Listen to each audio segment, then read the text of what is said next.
April 22, 2005 యావత్ భారత్ ఉలిక్కిపడిన రోజది. పచ్చని జమ్మూ కాశ్మీరం అమాయక ప్రజల రక్తంతో తడిసి ఎరిపెక్కిపోయింది. జమ్మూ అనంతనాగ్లోని పహల్గాంలో పర్యాటకులపై పాక్ టెర్రరిస్టులు కాల్పులకు తెగబడ్డారు.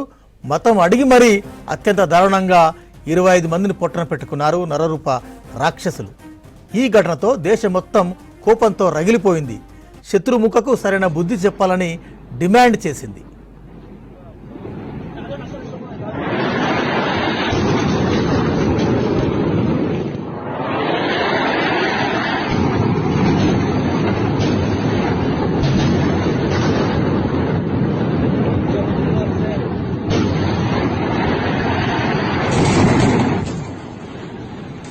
ఇక మే 7, 2025 సరిగ్గా అంటే 15 రోజులు పహల్గాం దాడికి అంత్యస్థాయిలో ప్రతీకారం తీర్చుకుంది భారత సైన్యం.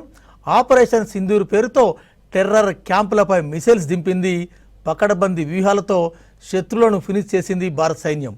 కేంద్రం చర్యలతో పాక్లో వెన్ను పుట్టింది.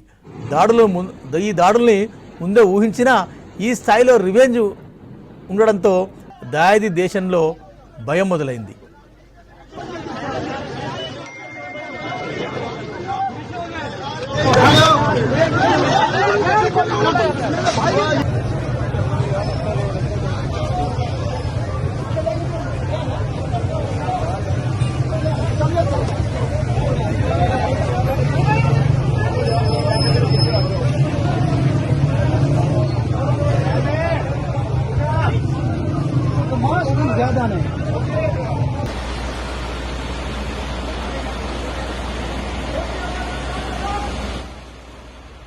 ఏప్రిల్ 22, 2025 యావత్ భారత్ ఉలికిపడ్డ రోజది.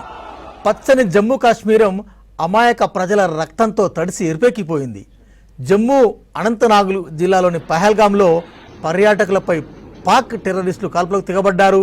మతం అడిగి మరీ అత్యంత దారుణంగా 25 మందిని పొట్టన పెట్టుకున్నారు నరరూప రాక్షసులు. ఈ ఘటనతో యావత్ దేశం మొత్తం కోపంతో రగిలిపోయింది. శత్రుముఖకు సరైన బుద్ధి చెప్పాలని గట్టిగా డిమాండ్ చేసింది.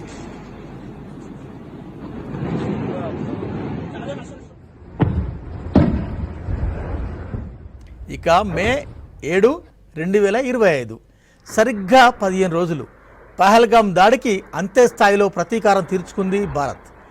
ఆపరేషన్ సింధూర్ పేరుతో టెర్రర్ క్యాంపులపై మిసైల్స్ దింపింది. పకడ్బందీ వ్యూహాలతో శత్రువులను ఫినిష్ చేసింది. కేంద్రం చర్యలతో పాక్ వెన్నులో వణుకు పుట్టింది. దాడులను ముందే ఊహించిన ఈ స్థాయిలో రివెంజ్ ఉంటుందని దాయాది దేశం ఒక్కసారిగా భయపడింది.